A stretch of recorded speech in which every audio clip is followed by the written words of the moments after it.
Hey guys, it's Anya, otherwise known as Pink Sweets here on YouTube, and today is day 4 of P1nk-O-Ween. So for today, we're going to be doing a mask with me / story time, paranormal story time. I have 2 stories that I'm going to tell you about.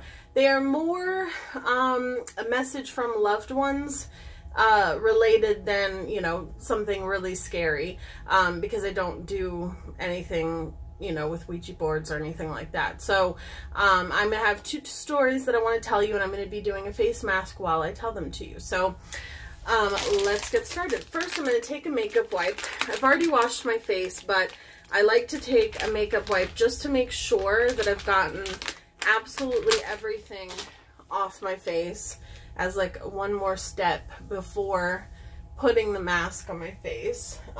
This is a mask that I do at least once a month, and it is my GlamGlow Brightening Mask. It keeps my skin really bright, and it's an exfoliating mask. I'll show you how it works. So I figured it was appropriate because it's in an orange tub for Halloween. I usually use a foundation brush to put it on, like a flat paddle foundation brush, and it looks like this on the inside. I've used up almost this entire thing. And basically you put it on a clean face, but mostly dry face. And it's like a clay texture, and it has little beads in it. And you put it on your face, avoiding the eye area. And then once it dries, you take some warm water or a warm washcloth, and you kind of wet your face a little bit, rub everything in. It takes off all the dead skin cells, and then you're good to go. And you just wipe the rest of it off, and then your face, my face at least, always looks much brighter and glowy and stuff like that. And then I always make sure that I moisturize afterwards, which I'll show you as well. I've used this mask in a video before when I did a mask and tag video, which I'll try to link up in the cards above if you want to check that out. But this is the mask that I use the most. I have a couple of other masks that I use. Oh, I just got some on my lip. But this is the mask that I definitely always do on a regular basis. I've tried some charcoal masks, some purifying masks. I feel like those are a little harsh on my skin. But this mask, even though it's an exfoliating mask, is very, very gentle. So, and it smells, I don't know, like orange creamsicle, sort of. Ooh, I just dropped something. Something that I actually need, so let me grab it. Okay. So, paranormal story time. I'm going to tell you 2 stories. So the first one took place about, I'm going to say 7 or 8 years ago. And I was at my parents' house, and it was nighttime, and I was with my ex at the time, and we were asleep. And I woke up, and all of a sudden I heard just this really loud, like, wailing sound, and it sounded like it was just coming from everywhere, and I couldn't determine where it was, but it kept getting louder and louder and louder. So I got up from the bed, and as I did, the guy I was with at the time woke up, and he heard it as well, and he was like, "What is that noise?" And I said, I don't know, I'm gonna go check it out." So I left the bedroom, and I went into my mom's room, and I asked her, "Mom, what is that noise?" And at this point, I have my fingers over my ears because it's so loud. And my mom was like, "What noise?" And she didn't hear anything at all, right? Well, my mom has never been a believer before this day in the paranormal or anything like that. So it didn't surprise me that maybe she didn't hear it, because it just, I don't know, I just had a feeling that it was something unnatural, something paranormal. And so I said, "Well, I don't know, but it's deafening, and I'm going to call the police." And she was like, "Well, just go back to bed. You're crazy. I don't hear anything, you know." So I shut the door to her bedroom, and I went outside. And when I went outside, you know, it was dark, so it was nighttime, and the wind started blowing, and the leaves were just, you know, blowing all around the street. And the noise just seemed to be coming from everywhere, just from everywhere. I couldn't tell which direction it was coming from. I couldn't tell, you know, if it was coming from a neighbor's house or if it was coming from down the street. Like, I couldn't tell where it was coming from. And I walked inside, ready to call the police, walked into the kitchen to where the phone was. And just then I looked at the clock and it said 2 a.m. And as soon as I saw the time, the sound stopped. And I was like, and it was just so eerie how it just stopped. And it was just, at that point, everything was quiet. My parents have one of those old clocks, you know, so I heard it go like tick tock, but that was the only noise in the entire house. So I walked back to my parents' bedroom, and my dad was on a business trip at the time. So I got into bed with my mom, and I don't remember this part personally, but my mom does remember it. And I, you know, said to my mom, I'm going to sleep with you tonight. And she was like, that's fine, just go to bed. And I said, hey Mom, I think Uncle Abe just died. And my Uncle Abe was my grandfather's brother, so my great uncle in Maine. And he had been sick. And my mom said, what? You're crazy. Just go back to bed. Stop waking me up. Well, the next morning, she woke me up at 8 o'clock in the morning and told me that my aunt had called and said that at 2 a.m. my Uncle Abe had passed away. And I'm adopted, so my biological parents, like my mom's from Germany, my dad's American, but I have Irish descent in my, you know, biological history. And I was talking about it with the guy that I was with at the time, and he was like, well, maybe it was a banshee. And I was like, what's a banshee? And at the time, I didn't know. And apparently a banshee in Irish folklore is, you know, I guess it's a paranormal thing, like a ghost or of a woman that stands on your house and wails in the time, like the hour of death of a family member. So I still don't know what it was to this day, but I can tell you that I'm definitely happy that I did not look on top of the house when I went outside, because it is said that banshees stand on the top of your house and wail. And that would have made sense in terms of me not knowing where the sound was coming from.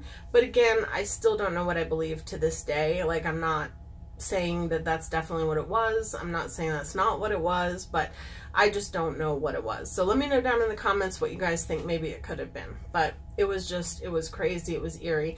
And ever since that day, my mom believes more so in the paranormal. Maybe not, you know, the stereotypical paranormal, but definitely like in, you know, some psychic abilities or, you know, visits from loved ones that have passed, that kind of thing. So, and then the second story that I have is a little bit harder for me to tell, but so 4.5 years ago, my best friend, my heart, passed away. And she was married to my brother. And I was going through all of her things, and my brother and my nephew, you know, really couldn't bring themselves to do so. So I went through all of her things, and I was going through a basket that I found on the top shelf of a shelving unit in one of the rooms. And it had a bunch of random stuff, like a photo album, some knitting items, like some packaging for a tablecloth. I don't know. It just had a bunch of random things in it. And just a backstory, my best friend and I were huge jewelry lovers. Like, we both loved jewelry so, so much. And we would actually, like, go to jewelry parties, and, like, she would buy some stuff, I would buy some stuff, and then we would, you know, wear it, and then we would like exchange it. And I would have this, you know, this necklace for 6 months, she would have that necklace for 6 months, and then we'd trade. And once a month or once every 2 months, I would bring over like a little, you know, item of like a little bag or a little box of jewelry, and we would go through each other's jewelry and be like, oh, can I borrow this? Can I borrow that? So, you know, jewelry was like a huge thing for us. And when she passed away, my brother gave me all of her jewelry. There were some items that I passed on to different friends and different family members, but for the most part, you know, he gave me the majority of all of her jewelry to keep because he was like, I don't know what to do with this. And I also put aside some, you know, family heirlooms for my nephew when he gets married and stuff like that. So, but for the most part, I had all of her jewelry, and therefore I knew all of her jewelry like the back of my hand. So I was going through this basket, and all of a sudden I pulled out what was like a mini dry erase board. I don't know if you've ever seen those before, but it was just like this mini dry erase board with like the marker on the side of it. And there was something like tangled up in it. So I pulled it out, and as soon as I saw it, I got instant chills like all over my body, because all day I had been thinking, you know, I just wish that I could have a sign from her. And, you know, I just wish I could like talk to her one more time or get some kind of sign from her. And I flipped over the dry erase board, and it said in her handwriting, "Hello, Anya." And it was a Hello Kitty dry erase board. And tangled up in the dry erase board was this necklace that I'm wearing right now. It is like a little bottle, and it has these little gold hearts and garnet hearts, and then it has the letter C, which her name was Christine, so that's her initial. And the necklace was like tangled up in the dry erase board, like in the handle for the dry erase board. And I was just stunned and floored. And I ran out into the family area, and I showed it to my nephew, and he was like, "Oh my gosh, I haven't seen that necklace since I was like 5 years old. I remember my mom bought it at like an art convention." And he said that, you know, she had lost it like years and years and years ago, and that he used to always play with it when she would wear it when he was a kid, and that when she lost it, like, he hadn't seen it since. So I don't know. I've always thought that that was kind of like a sign from her letting her know that, or letting me know, her letting me know that she's still with me. And I definitely had never seen this necklace in any of the times that we had gone through our jewelry together. So it was definitely something that was new to me as well. So I don't know. I wear the necklace as often as I can. And it is definitely one of my most special pieces of jewelry, because I don't know, I just feel like it was like a direct gift from her, like after the fact. So anyhow, whew, that was a little bit more difficult to tell. I still have a hard time talking about it, but those are my two most, I guess, predominant paranormal story times. If I have a couple of ones that are a little bit more spooky, I guess, but if you want to hear them, maybe I can do another story time down below. Let me know down below. And for now, we'll go ahead and get this mask off. So it feels pretty dry. I'm going to take some rose toner spray, and I'm just going to spray my face, since, you know, we're not in my bathroom and we can't really get to the sink. And I'm just going to, I think I need a little bit more. Actually, I'm going to spray some on my fingers just to make my hands a little bit wet, because your hands need to be a little bit wet just to kind of rub this in. And this is going to take off most of the dead skin. And so it doesn't have to be, it's not supposed to be soaking wet, just wet enough. And so I'm just gonna rub that in. You want to avoid the under eye area, because the under eyes are very sensitive. See, you can see it like flaking off. It literally, oh, that's gross. But that's what it does. It pills up, and it's just removing like excess skin. So let me go grab a warm washcloth, and I'll be right back. Okay, I am back. So I grabbed this. This is a washcloth that a friend of mine actually knitted for me. I like to use this rather than like a towel because I feel like towels a lot of times are very rough on the skin, and I don't want to ever, you know, tug or pull at my skin. So I use this, and then it's really nice. You could just throw it right in the wash. It's a special kind of yarn. So it can be used as like a kitchen towel or a washcloth for your face. And this is just warm water, and I'm just kind of very gently removing any excess of the beads, the mask. And your skin will feel so smooth afterwards. Like, I can't even describe like how incredibly smooth it feels afterwards. And then I like to take another makeup wipe and just make sure I get everything off, because I don't want to like feel those little beads on my face when I'm moisturizing. I still need to go get more of these wipes. I haven't gone back to Marshall's to get any, but these are the magical unicorn wipes that I got in my Marshall's haul, or my Marshall's vlog. And they're supposed to be peppermint scented, but they don't smell like, I mean, they sort of do, but they don't really smell like peppermint to me. They smell like, I don't know what. They smell like, they just smell really good. Like, if they made a lotion that smelled like this, I would buy it in a heartbeat. And then I just kind of make sure to feel my face, make sure that I don't have any of those exfoliating beads still on my face.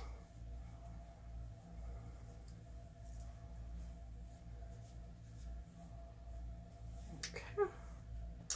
And then I'm going to go in with the Pixie Glow Tonic. I had heard about this for years, and I recently got it, and I do really like it. I don't use it every day. It smells funny.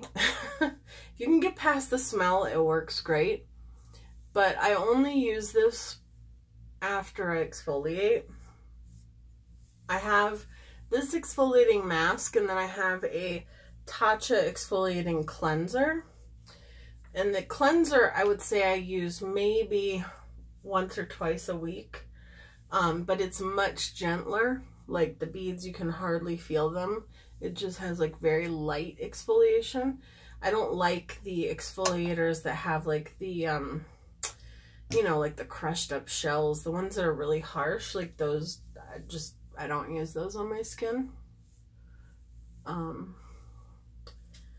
And I have exact combination skin, so my skin isn't dry, it's not oily, it's like right in the middle. But anything too oily or too drying can throw it over the other way very quickly if I'm not careful. And this is 5% glycolic acid, and it's an exfoliating toner. So that is why I use it with the exfoliating mask, because it just helps get, you know, the extra stuff off the surface. And then the moisturizer that I'm going to go in with, because it's at night, is the Regenerist Micro Sculpting Cream. It looks like this. I love this. This is probably like my 10th jar at least.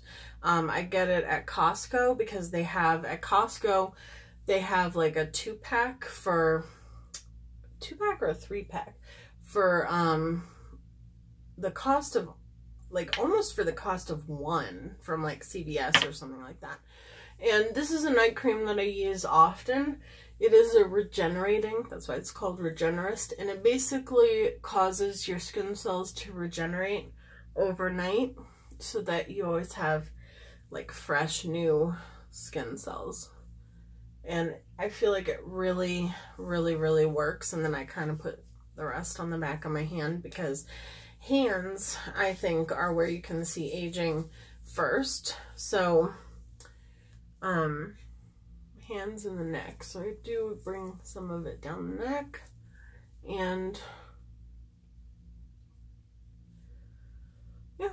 So that is what I do when I do my exfoliating mask. So let me know in the comments down below what you guys thought of this story time. This is my first story time, so be gentle.